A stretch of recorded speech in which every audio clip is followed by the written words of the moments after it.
nomme quelqu'un, enfin voilà, ou ça soit un doudou ou un chouette, à partir du moment où on le nomme, on a envie de le faire vivre, on le rend vivant en le nommant. Et donc, je lui donne un prénom, je le dessine plein de fois, avec des émotions différentes. Et voilà, ce qui m'intéresse dans le dessin, moi, c'est vraiment l'émotion des personnages. Et ça, juste avec les yeux et un trait vers le haut quand on est content, un trait vers le bas quand on n'est pas content, les yeux plus ou moins ouverts en fonction de son humeur. En fait, j'ai un dessin très simple. Voilà, j'ai conscience de mes limites. Mais voilà, ce qui m'intéresse, c'est l'expression des personnages. C'est ce que j'adore faire. Eh bien, ma question encore. Tous vos livres sont excellents, mais il y a un livre qui a connu un grand succès, c'est Click et Clock. Je raconte l'histoire en quelques phrases. C'est l'amitié entre deux oiseaux, Click et Clock. Et un beau matin, ils sont devenus les meilleurs amis du monde. Et on ne voit jamais Click sans Clock, jamais Clock sans Click. Et c'était comme ça, mais un matin, en se réveillant, Click découvre que Clock n'est pas là. Un grand choc. C'est le monde qui s'écroule. Et donc, Click est parti à la recherche de Clock. Donc, tous les oiseaux qu'il rencontre, tous les animaux qu'il voit, en fait, il pose la question est-ce que tu as vu Clock? Où est-il parti? Mais tout le monde s'est étonné. Comment ça se fait que vous, Click, vous soyez aujourd'hui sans Clock? Vous n'êtes pas Click, en fait. Et donc, à la fin, fatigué, désespéré, Click avait déjà abandonné l'espoir de retrouver Clock, et quelque part, il voit Clock parmi d'autres oiseaux. Et Clock s'amusait, jouait avec eux, chantait, etc.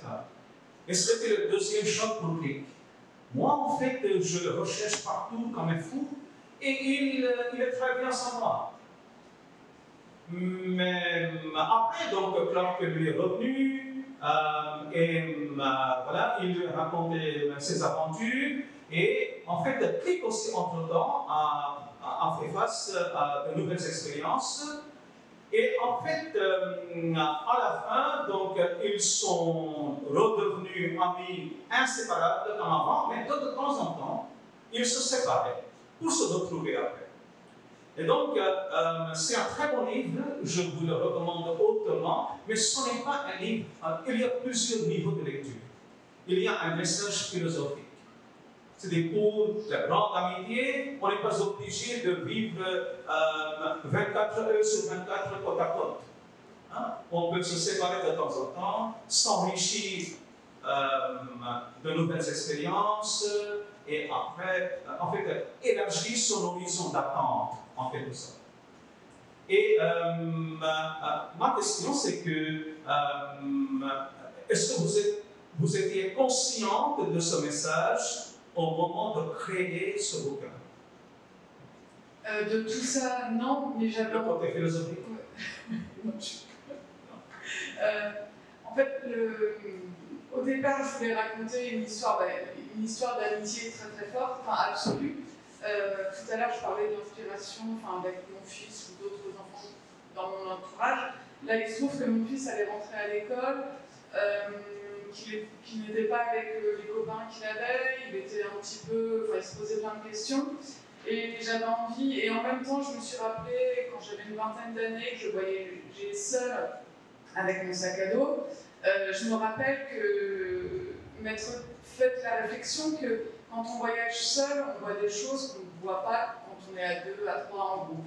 Seul, voilà, quand on est seul, on fait des rencontres qu'on ne ferait pas autrement, on voit des choses qu'on ne verrait pas parce que on a les sens un petit peu plus aiguisés, justement, parce qu'on ne discute pas avec l'autre, parce qu'on ne se laisse pas porter, on est plutôt acteur. Et voilà, donc tout s'est mélangé et j'avais envie de lui dire que, alors ses copains, il les aurait toujours, mais que lui, peut-être que ça prendrait du temps, mais qu'il trouverait peu à peu sa force intérieure, et on a tous une force intérieure ou un centre d'intérêt. c'était plutôt l'envie de lui dire sois seul, la solitude qui n'est pas subie mais qui est choisie, c'est l'occasion de se découvrir et donc de découvrir des choses. Voilà. Une excellente phrase, la solitude qui n'est pas sublime mais qui nous fournit une joie de vivre d'une autre façon. De temps en temps, cette solitude est nécessaire pour qu'on devienne plus complet, plus total. Et après, donc, on se raconte des aventures à deux, à trois. Très bien, il y a une autre série qui a connu un grand succès, c'est la déclaration des droits des différentes personnes. La déclaration des droits des papas, des mamans, des filles, des garçons.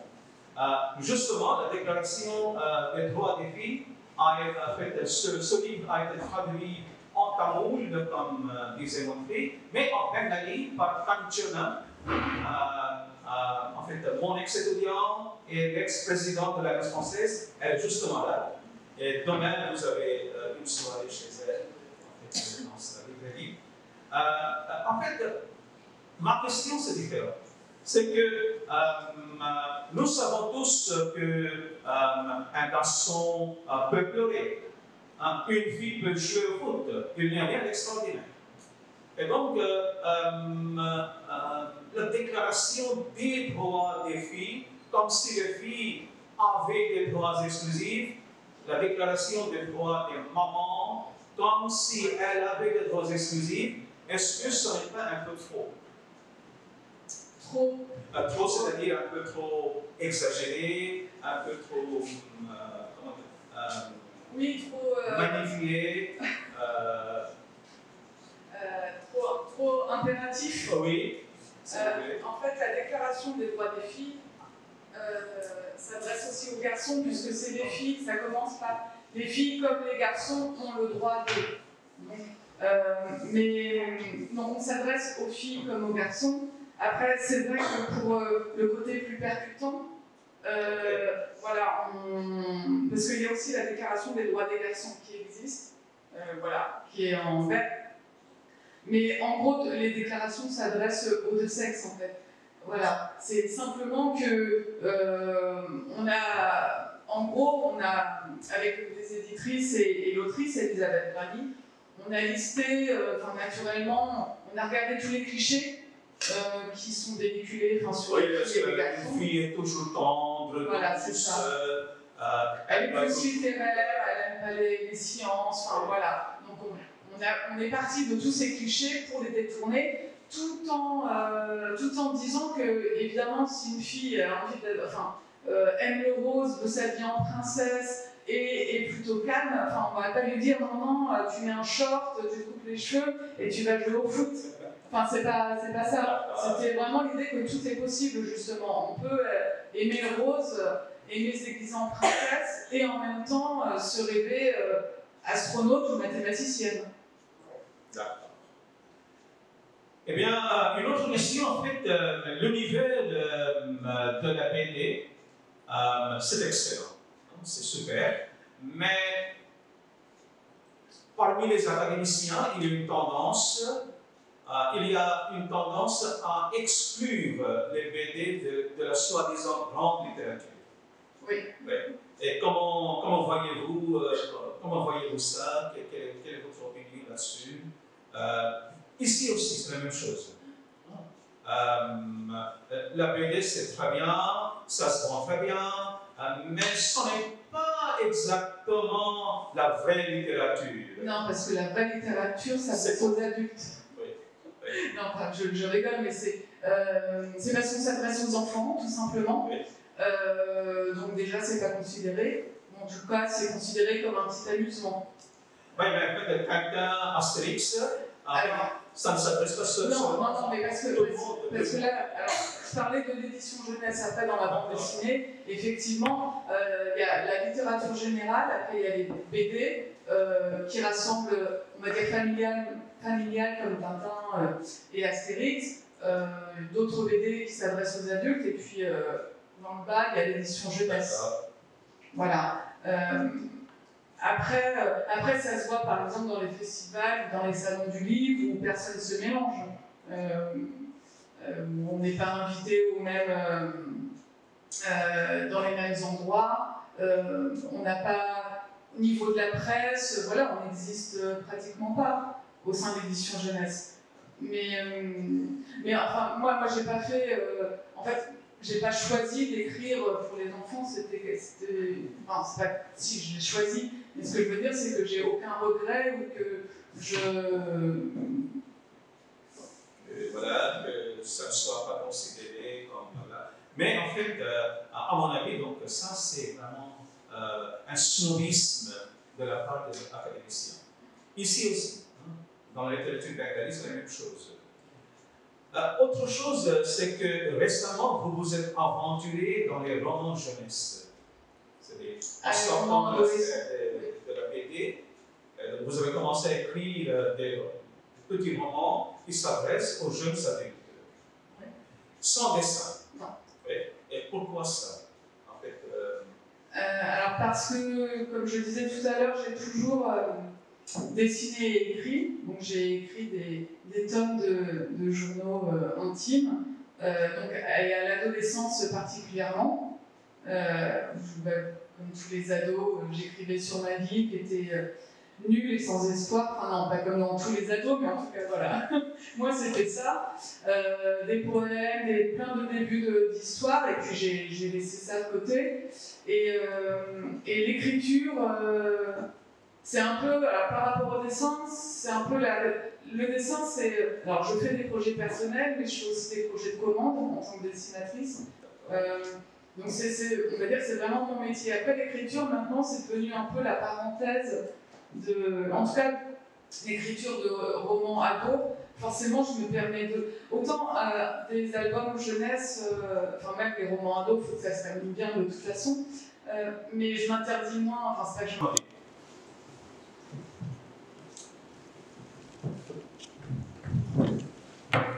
Merci, en fait, c'est très intéressant. Ma première question, c'est pendant que vous écrivez, est-ce que vous pensez à votre culte, c'est-à-dire leur âge, leur démographie et tout cela, ou non? Et il y a une question suivante. En fait, on a déjà touché sur ce point, mais je voudrais rabâcher sur ce point parce que je voudrais avoir un peu de précision de votre côté. Est-ce que vous aussi pensez qu'en fait, un thème qui est au début conçu pour les enfants peut être même attirant pour les adultes, c'est-à-dire peut-être après les adultes peuvent s'intéresser aussi. Donc, qu'est-ce que vous pensez de ça ou non? Alors déjà, donc le lectorat ou le futur lecteur, oui, c'est ça. Tout à fait. Alors j'y pense. Alors j'y pense parce que j'y pense juste. Enfin, c'est pas juste.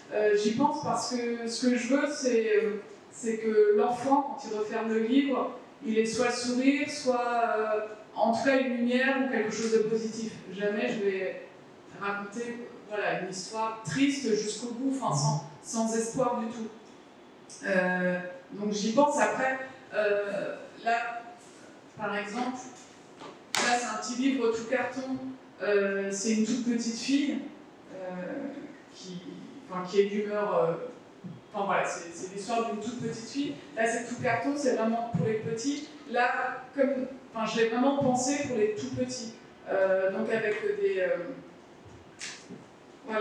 un texte très court et le personnage en gros plan. Donc voilà, là j'étais vraiment. Là avec l'éditrice, on a vraiment réfléchi à ce que ça. Enfin, de toute façon, l'histoire de Coco ne pouvait s'adresser qu'aux petits de 3 ans. Donc ça, je l'avais bien en tête. Après, Clic et Cloc, alors je savais que je voulais m'adresser aux enfants, mais après c'est toujours compliqué parce qu'il n'y a pas des enfants qui se ressemblent. Après, il y a des livres qu'on peut lire, ou simplement, des enfants peuvent regarder les images sans avoir le texte et comprendre quelque chose. Ensuite, on leur raconte l'histoire, ils comprennent encore autre chose. Et puis des années plus tard, ils vont le lire et ils vont se rendre compte d'un autre Donc voilà, donc en fait, disons que je sais que je m'adresse à des très jeunes, mais c'est pas pour ça que je vais simplifier aussi le texte, le rendre, ne pas utiliser, si je ne vais pas choisir, si le choix du vocabulaire des mots est important. Alors là, je commence à me perdre, mais en gros, je ne me dis pas, je vais m'adresser aux enfants de 6 à 8 ans. Et d'ailleurs, il y a des enfants de 10 ans qui se tombent sur Clic et Cloc. Bien souvent, leurs parents leur disent, les parents peuvent dire non, t'es trop âgé pour lire des albums, alors que voilà, après tout, il n'y a pas d'âge pour lire, sauf quand c'est des albums sur l'apprentissage, où là c'est encore une autre catégorie d'albums où on s'adresse à des jeunes enfants pour un besoin spécifique. Mais quand on raconte une histoire, après tout, voilà, même encore maintenant, moi j'adore qu'on me raconte des histoires. C'est absolument merveilleux d'être, de s'allonger ou pas, de fermer les yeux et voilà, d'écouter une histoire, ça. Voilà, je sais pas si j'ai. Merci. Et c'était la deuxième, je sais plus. La deuxième, c'était en fait, est-ce que vous pensez qu'un thème qui était premièrement conçu pour les enfants était pour être même intéressant pour les adultes? Oui, alors pour le coup, Clic et Cloc, parce que alors c'était pas voulu, parce que moi j'écris pas pour les grands. Mais il se trouve que ça fait écho, voilà, et que chacun peut voir. Moi, je suis partie sur un voyage en sac à dos solitaire, en pensant à mon fils. Il y a des personnes, des adultes qui m'ont confié pas des secrets, mais voilà, ça leur évoque quelque chose de particulier dans des moments particuliers. Donc, et puis Mousse, qui explore l'océan et qui a peur, il a peur d'être bête, il a peur on se moque de lui. Finalement, même quand on est... voilà, on a beau être grand, on a beau être adulte, on a toujours des peurs, des failles en nous, et on n'est jamais... en tout cas, moi, je ne suis pas à l'aise... voilà, tout ça pour dire que ça peut parler... S'il y a d'autres questions, on va les accueillir.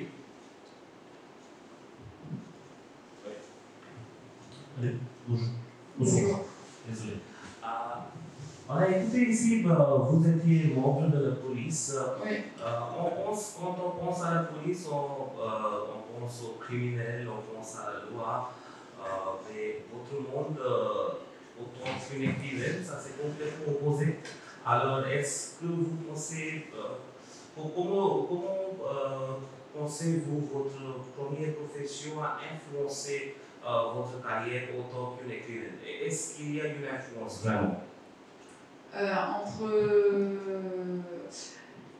C'est une bonne question. Est-ce que votre expérience en tant que policière vous a servi en quelque sorte Alors, il m'a servi à réaliser, à prendre conscience que j'avais énormément de chance, là, aujourd'hui, de vivre de ma passion. Il me sert aussi tous les jours, par exemple, quand je dois rendre des illustrations et que je suis en retard et que je commence à stresser, je me dis « Oh, Estelle, calme-toi, c'est que du dessin.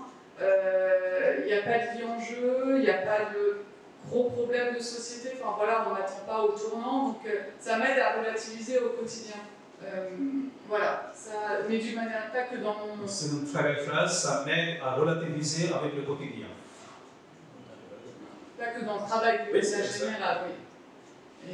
Et après, peut-être que dans les romans qui s'adressent aux grands adolescents, oui, enfin vraiment aux grands adolescents, certainement que d'avoir vu des choses que moi j'ai pas vues quand j'étais adolescent, ça m'a ouvert des perspectives de thèmes, de thèmes, et peut-être, alors on m'a dit que pour les romans ados, en tout cas, que mon écriture était parfois plutôt dure et crue, et peut-être que ça c'est lié à une partie de ce que j'ai vu. Et Estelle, est-ce que vous imaginez qu'un jour vous allez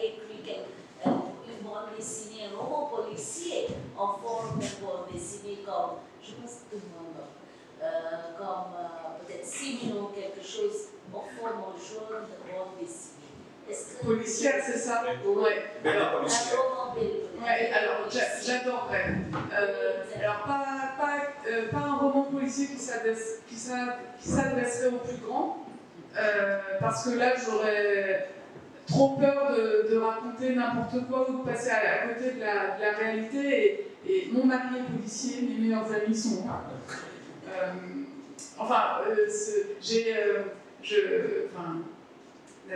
Évidemment qu'il y a plein de côtés négatifs et il se passe des choses. Voilà, à côté de ça, j'ai rencontré des personnes. Non, Non, mais c'était pour dire que. Frenchman. Oui, voilà, c'est ça. Et que c'est ce que je voudrais rendre dans un livre, mais ça serait compliqué. Enfin, voilà, pour moi, c'est compliqué. Par contre, ce que j'adorerais, c'est écrire un roman policier pour les plus jeunes. Enfin, une enquête pour les 8-10 ans. Et je suis en train d'écrire. Et moi qui écris au fil de l'eau, je pars d'un personnage et puis après je tire la ficelle.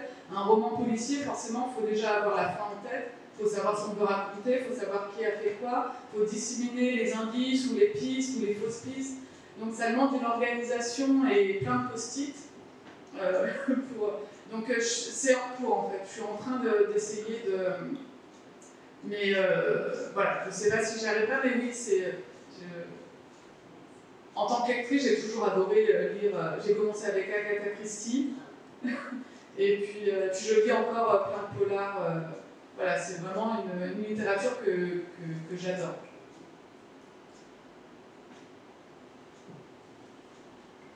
D'autres questions?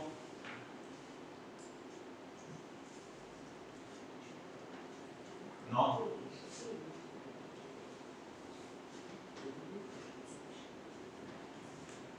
Puis aller? Oui, vas-y. Non, mais assieds-toi et pose la question. C'est pas nécessaire de te lever. Vous avez un fils, non?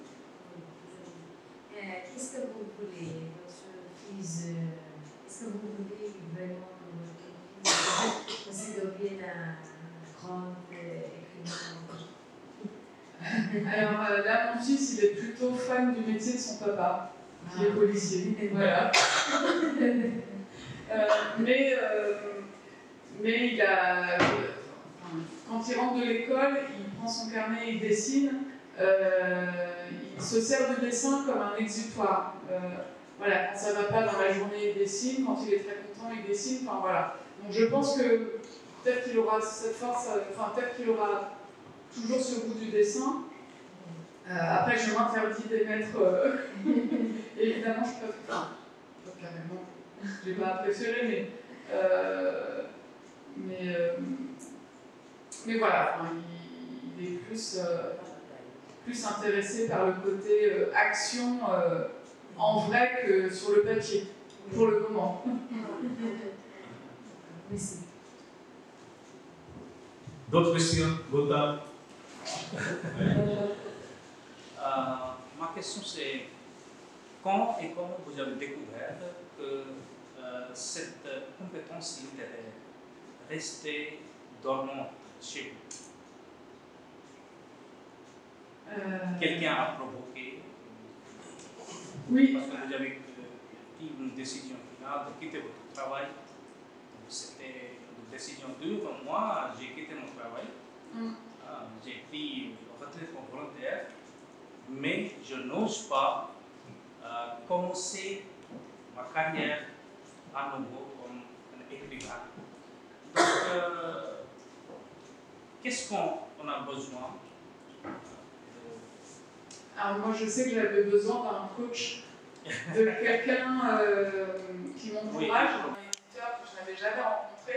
Et cet éditeur m'a envoyé un mail en me disant c'est prometteur, les personnages sont bien campés. Enfin, voilà, il a listé tout ce qui allait. Bon, à la fin, il m'a dit que tant que j'avais pas la fin, il ne pouvait pas s'engager. Mais en fait, moi, j'avais besoin d'un regard extérieur, d'un regard tout court. Et j'ai toujours besoin qu'on m'encourage, qu'on me dise allez, c'est bien, continue. Voilà, donc c'est comme ça en fait que j'ai terminé un premier roman, c'est parce que quelqu'un a lu, m'a dit c'est bon, vas-y, tu peux continuer. C'est comme si on m'avait donné l'autorisation de continuer, en fait. Parlez un peu de votre expérience. Par exemple, vous avez commencé ce parcours. Et quelles étaient les difficultés pour être établi, pour être accepté? Alors déjà, j'ai envoyé, donc j'avais envoyé un projet d'album, donc j'avais le texte et j'ai envoyé quelques illustrations, pas toutes les illustrations, mais quelques-unes, et j'ai ciblé une maison d'édition qui venait de se monter en fait. J'ai pas ciblé les grosses maisons d'édition puisque je me suis dit, je suis pas connue, je sais très bien que mon dessin n'est pas... Je recommençais après 15 ans d'arrêt, je savais très bien que mon dessin était maladroit, mon texte, j'y croyais un peu mais sans plus. Donc j'ai ciblé une petite maison en me disant déjà ils auront moins de projets à lire. Et peut-être qu'ils me répondront et peut-être que même si ça ne marche pas, ils pourront m'indiquer, me donner des pistes. Et il se trouve que le premier envoi a marché puisque c'était avec les éditions Talent qui ont publié les déclarations des droits des filles et des mamans entre autres. Et là, c'était il y a 10 ans. Là maintenant c'est une maison qui, c'est pas une grande maison comme Gallimard ou Grasset, mais c'est une maison qui compte maintenant sur la scène jeunesse. Et alors après c'est un mélange de chance, de rencontres, et de persévérance aussi, parce que évidemment c'est pas avec juste un seul livre que j'allais pouvoir en vivre, donc c'est envoyer, même encore maintenant, tout ce que j'envoie n'est pas publié, j'ai plein de refus, mais c'est pas pour ça que je me dis, soit je me dis oui, là c'est vrai, le projet, en le lisant, je me dis ça vaut pas le coup. Soit j'y crois, et dans ce cas-là, je vais le renvoyer, je le retravaille, je le renvoie, je retravaille, je le renvoie. Voilà, c'est des refus, il y en a plein, du plus argumenté au plus lapidaire, et on a beau avoir. J'ai pas une grande carrière, mais disons que j'ai quelques livres derrière moi. Quand on me dit non, ce projet-là il n'est pas viable, ça va pas, c'est comme si on me disait ah non, Estelle, t'es nulle. Donc voilà, je le prends comme ça parce que c'est sur le coup. Après, après ça passe. Et vous êtes influencé par qui?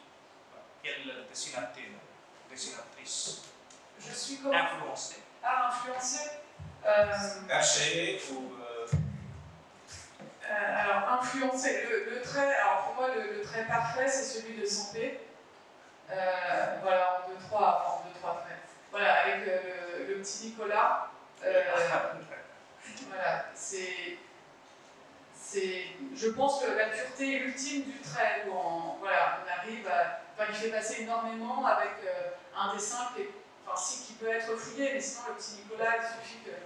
Il le fait vite, en deux, trois traits, et on comprend. Voilà, on le voit tout de suite, le petit Nicolas. Donc je dirais, voilà, dans la simplicité qui n'est pas simple en fait. C'est hyper compliqué et voilà, je dirais plutôt Sampé dans... là c'est le premier nom qui me vient. Et après, peut-être dans le côté toujours garder en tête pour... amuser, faire rigoler, le rythme, etc. Je suis une grande fan d'Astérix et du Derzo, et puis Goscinny qui a écrit Le Petit Nicolas. Donc tout cet univers-là, et parce que j'ai grandi avec, donc forcément ça me porte encore. D'accord. Et comment imaginez-vous, envisagez-vous votre vie après 10 ans? Dans 10 ans? Après 10 ans. Dans 10 ans, oui. Toujours pareil en fait. Peut-être en faisant moins de commandes, parce que j'illustre quand même quelquefois des textes qui m'inspirent moyennement, ou qui ne m'inspirent pas du tout, mais il faut bien vivre. Faut bien vivre. Donc j'espère qu'en 10 ans faire plus de projets personnels, ou en tout cas qui me conviennent, et faire moins de commandes. Et dans 10 ans, ce que j'aimerais aussi, parce que là je travaille, j'habite à Paris et je travaille en fait dans le coin bureau de mon salon, l'idéal, ça serait un jour d'avoir une vraie pièce. Voilà, pour moi. Vous savez, le temps, c'est dynamique. Donc, le goût change très souvent. Après 20 ans ou 50 ans, est-ce que vous pensez que les jeunes gens, ils vont s'intéresser à vos bonnes idées? Alors, non, j'en sais rien. Oui, puis après, il y a tellement de livres en plus qui sortent. C'est un peu la guerre des états dans les librairies, parce qu'un livre, en gros, il a une durée de vie d'1 mois dans les librairies. Donc forcément, ça passe. Quand un livre est un peu remarqué ou traduit à l'étranger, ça apporte un souffle nouveau, et ça, c'est une chance, mais c'est vraiment pas pour la majorité. Donc je me fais aucune illusion. Après, égoïstement, moi je me fais plaisir, et puis voilà. Merci. Merci. Eh bien, donc, il n'y a plus de questions, je pense. Oui, c'est Gilles, la dernière question pour moi.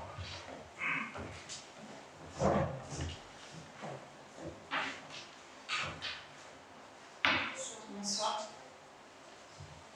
Bonsoir. Comment se mélanger philosophie et l'imagination pour écrire la bande dessinée? Alors, heureusement que je ne me pose pas la question comme ça.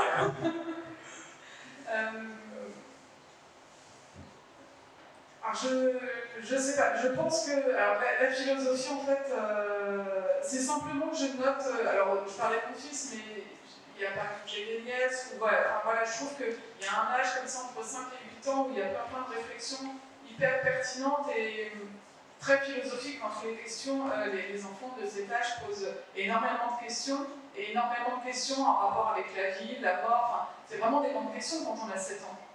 On a des grandes questions sur la vie.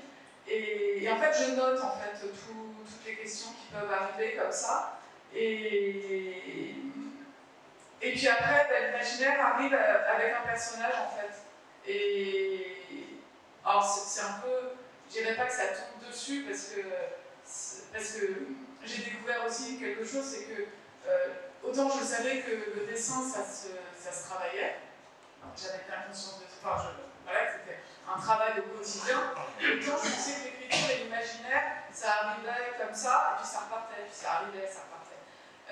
Or, je vois que quand j'arrête d'écrire ou d'imaginer pendant une semaine parce que je suis en vacances enfin voilà, et bien le moteur a vraiment du mal à s'y remettre, et c'est vraiment l'écriture au quotidien, sans forcément parler de texte ou de roman, mais d'écrire des bouts de phrases, des réflexions, ça nourrit ensuite tout. Donc c'est vraiment la spirale de l'écriture et de l'imaginaire, mais parfois voilà, quand je pense oui que je me rends compte que je parle souvent de mon fils, de ses copains, parce que vraiment, là en plus il a 9 ans, donc ça fait 2-3 ans où des questions, ils en ont plein à cet âge, donc c'est vraiment d'une richesse.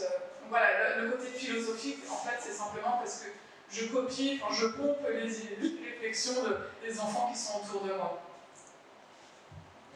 Ça reste plutôt dans l'inconscience, de la subconscience. Et après, il y a la soupe. Il y a une question finale. Quel personnage de votre bande dessinée porte votre propre personnage? Les traits de votre personnage? Quelquefois, cela reflète la personnalité de... Oui, bonne question. Alors, je dirais peut-être, dans la déclaration des droits des filles, forcément, il y a tellement de filles dedans, avec tellement de... Voilà, que j'y suis au moins 10 fois. Plus ou moins, mais... sinon, ça serait Mousse, je pense. Donc, j'ai toujours, enfin, apeuré, peur de mal faire, peur de se faire mal voir, enfin voilà. J'y travaille, mais c'est... Bien sûr, je vais. Eh bien, Estelle, donc, ça a très bien marché, et donc voilà, on est très fiers de vous avoir accueilli dans notre Alliance française. Merci beaucoup. Et voilà, j'espère que l'entretien, tout le monde en a profité. Cela a été un bon entretien, un bon dialogue entre les spectateurs et puis en français, non, super. en français. Mais oui. En français. Et, non, mais enfin, voilà, je trouve ça encore fou d'être là. J'ai du mal à réaliser. En tout cas, merci beaucoup. Ouais. Donc, vous pensez toujours en France, mais vous êtes à Calcutta. Je vois bien que je ne suis pas chez moi, mais non, mais je trouve ça, c'est dingue. C'est un métier solitaire et puis hop, d'un seul coup, on bascule. Enfin, voilà, je suis évidemment hyper ravie. Eh bien, donc, il y a des rafraîchissements, du café, du thé. Donc, voilà, on va partager quelque chose ensemble.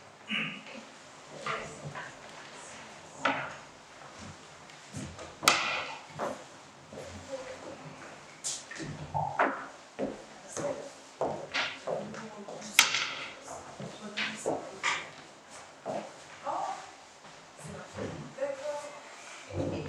Je ne savais pas.